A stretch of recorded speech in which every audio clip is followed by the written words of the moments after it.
When news broke that Chuck Norris had quietly arranged something shocking in his final will, the world was left stunned, and his family in tears.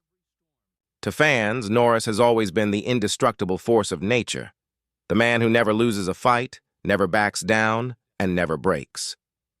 But behind the legendary martial artist and Hollywood hero was a deeply private man carrying heartbreaks the world never saw. For decades, Chuck Norris built an empire worth tens of millions, spanning blockbuster films, best-selling books, fitness products, and even bottled water ventures. Yet when the details of his estate came to light, what he chose to do with that fortune revealed a side of him that few ever knew existed, one that blended faith, guilt, and redemption in equal measure.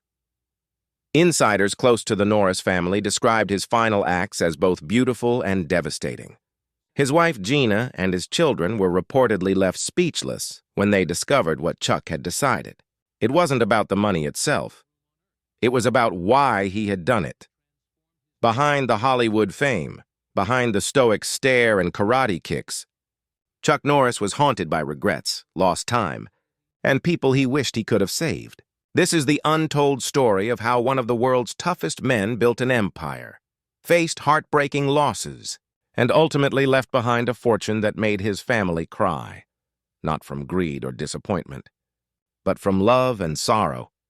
Before Chuck Norris became the face of unbeatable toughness, before the memes and the martial arts empire, he was simply Carlos Ray Norris, a timid boy growing up in poverty during the post-Depression years.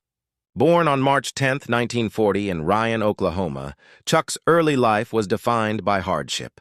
His father, Ray Norris, was a World War II veteran who returned home scarred by battle, both physically and emotionally. Struggling with alcoholism and unable to keep steady work, Ray drifted in and out of Chuck's life, leaving his mother, Wilma, to raise 3 sons alone.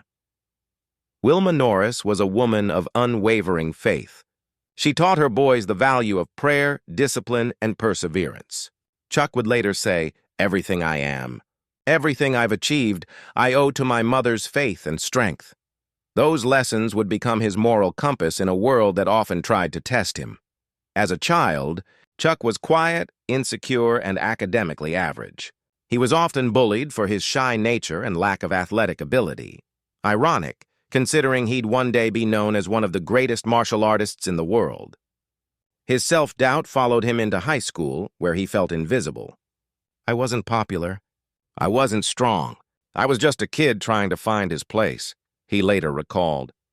That place finally revealed itself when Norris joined the U.S. Air Force in 1958. Stationed in South Korea as an air policeman, he stumbled upon Tang Soo Do, a Korean martial art that would change his life forever. What began as a hobby quickly turned into a passion. He trained relentlessly, often until midnight, studying every movement, every philosophy. By the time he returned home to the U.S., Chuck Norris was no longer the timid boy from Oklahoma. He was a black belt, a man with a mission. In the 1960s, Norris began opening karate schools across Southern California. His charisma, discipline, and precision made him stand out among martial arts instructors. Soon, he was training celebrities like Steve McQueen, Elvis Presley's ex-wife Priscilla, and even Donny Osmond. McQueen, impressed by Chuck's calm intensity, famously encouraged him to try acting. At first, Norris laughed off the idea, but destiny had other plans. Then came 1972, the year everything changed.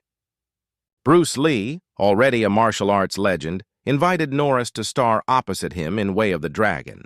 The two men faced off in a now legendary showdown filmed inside Rome's Colosseum, a scene that remains one of the most iconic fight sequences in cinematic history. Chuck played the American challenger, strong, composed, and ultimately defeated with respect. The fight wasn't just a movie moment. It symbolized East meeting West, strength meeting humility. After that film, Norris became an instant icon. Roles in Good Guys Wear Black, The Octagon, and Lone Wolf McQuade cemented his image as Hollywood's stoic warrior. But fame didn't change his values.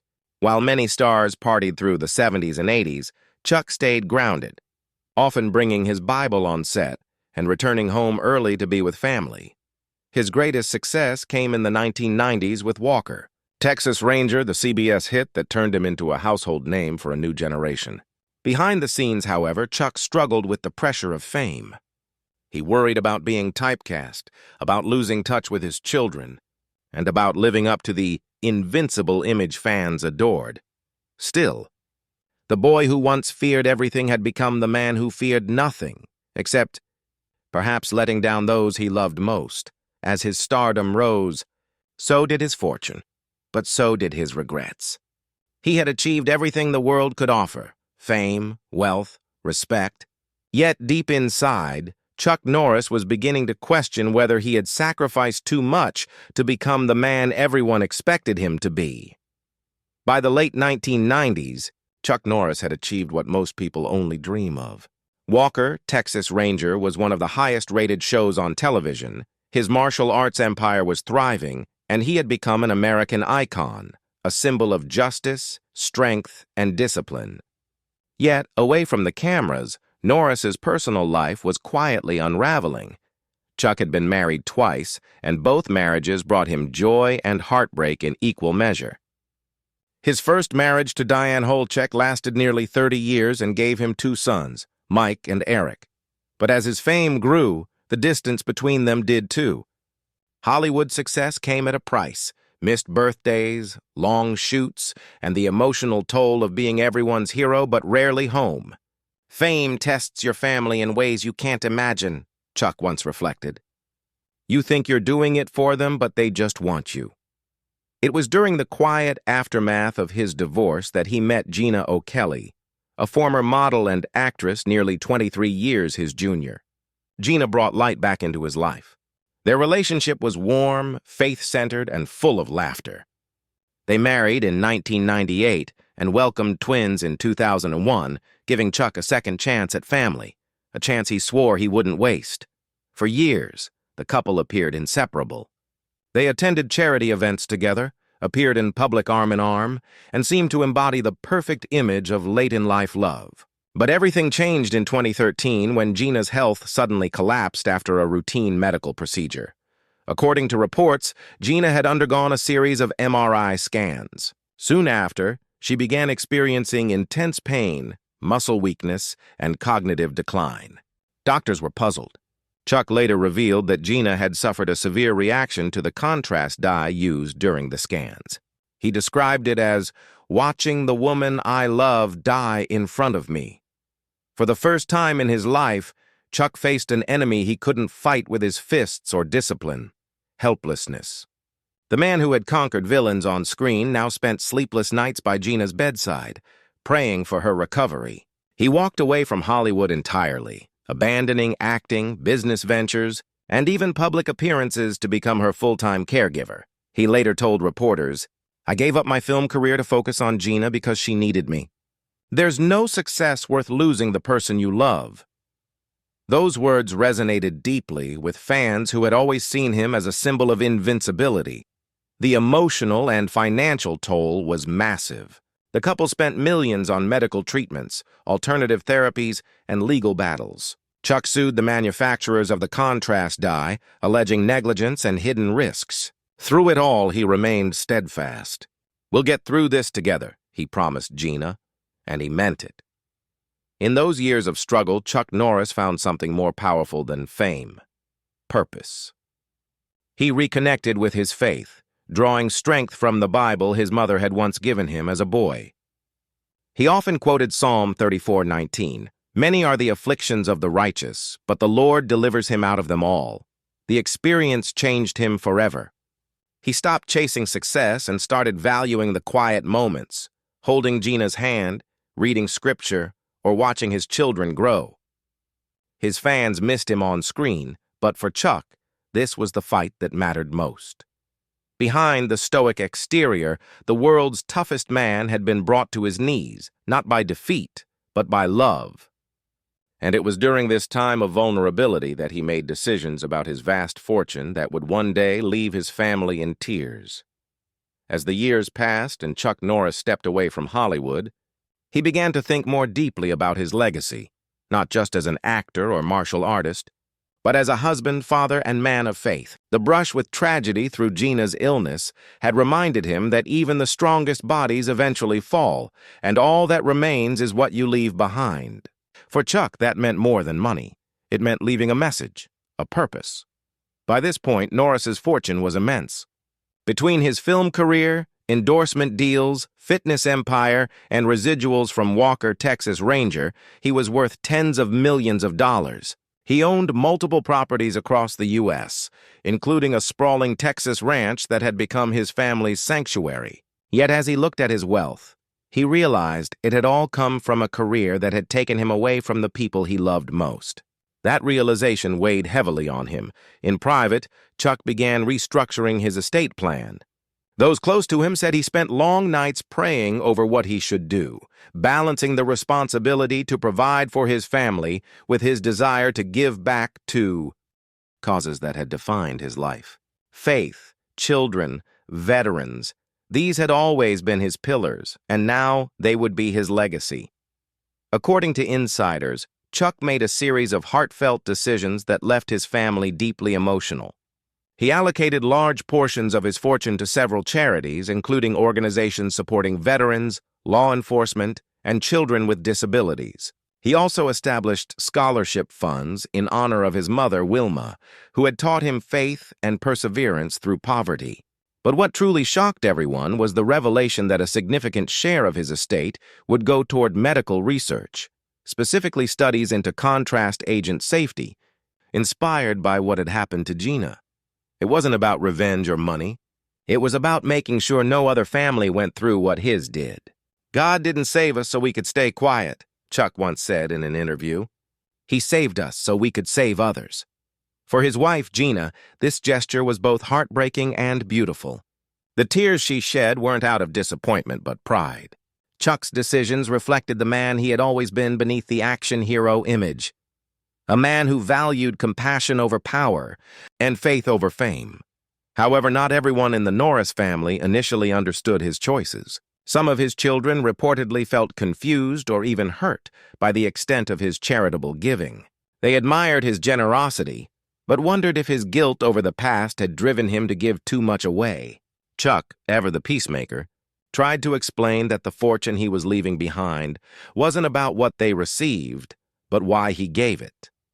"I spent years building a life that looked strong," he once confided to a close friend. "But real strength is what you do with the blessings you've been given." When his legal team finalized the documents, it was clear. Chuck Norris's wealth would serve far beyond his lifetime. His faith foundation, the martial arts scholarships, and veteran programs would all carry his name, not as a symbol of fame, but of integrity. Those who have seen the details describe the plan as the work of a man at peace. Chuck didn't just prepare for death, he prepared for legacy. And for his family, the emotional weight of that realization was overwhelming. They weren't just inheriting his fortune, they were inheriting his mission. Behind the tears and the surprise, there was one undeniable truth. The man who had spent his life fighting villains on screen had spent his final years fighting for something far greater: humanity, family, and faith. Today, as Chuck Norris enters his twilight years, his legacy shines brighter than ever, not for the roundhouse kicks or tough guy jokes that made him a pop culture icon, but for the quiet strength, faith, and love that defined his life off-screen. At 85, he remains a living symbol of resilience, a man who faced every battle, personal and public, with unwavering courage. Yet behind the calm smile and white cowboy hat lies a lifetime of lessons written in pain, sacrifice, and redemption. For Chuck, the measure of success was never found in fame or fortune. It was in family, the same family he nearly lost to the relentless pace of Hollywood. In interviews, he often reflects on his years in the spotlight with humility, admitting that his biggest victories weren't filmed in front of cameras but lived out in hospitals, at dinner tables, and in quiet prayer. "You don't really understand what matters until God shows you how fragile it all is," he once said softly. Gina, his beloved wife, continues to be the center of his world. Despite the years of medical struggles, she remains strong, crediting her recovery to Chuck's faith and determination. Their bond has become a testament to unconditional love, a story of endurance through suffering. Together, they've become advocates for medical transparency, traveling to conferences and funding research to protect future patients. Chuck often introduces her as my real hero, a reminder that even the toughest warrior knows the value of tenderness.